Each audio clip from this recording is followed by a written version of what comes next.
Hey, it's Justin from Abit Gear, and I've got my toolbox here all complete, so I'll give you guys a tour of what I did.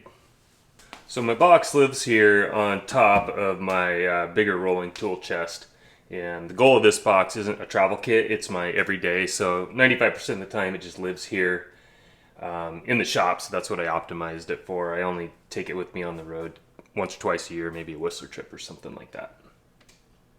So starting over here, I've got my, I stitched up with some wax canvas I had laying around, mounted onto a piece of plastics, lube holder, so Slick Honey, anti-seize, Loctite, light grease, heavy PM 600 grease. And then here, like I used some of these cheaper, like tube holder clips for fluorescent tubes. And then this stuff, like this guy was pretty heavy, the cheap clips didn't work, so for the torque wrench I got those better quality fire truck clips from McMaster car. And I used bit drivers a lot. I'm just kind of a fan of, I can torque everything basically to full torque just with this, so I really quite like using that. And then actually my hex wrenches live over here on my stand. So these are permanently mounted here. I just leave them on the stand. I don't have them in the kit. Hey, real quick, did you know Abit Gear makes mountain bike shorts? Really nice mountain bike shorts. They're what I'm wearing right now.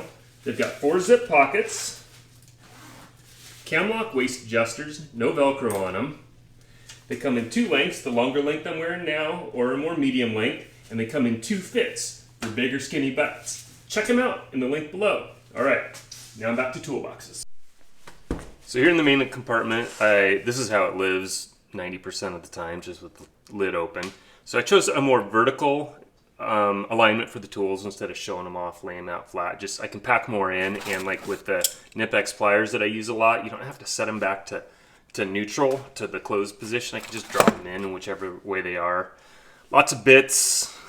Extra thing of actually orange seal, but in a stands dispenser, so if I'm traveling. This is what I use the most, pressure gauge. Yeah, all the bits, you know, small torque wrench, big torque wrench, gives me everything I need. Then for the drawers, top drawer is small parts.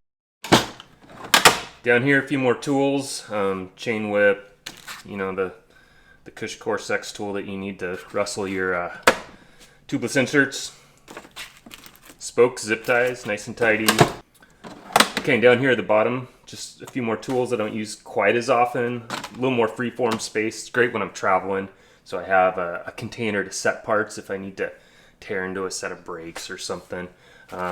Toothbrush. This is the single best tool that most people don't have in their kit. For cleaning out the fine little threads, big bike brushes don't do it. This is just fantastic. Everybody should have one in their kit. Been loving it so far and getting a lot of use, and it's made working on my bike more fun and efficient. So there you go.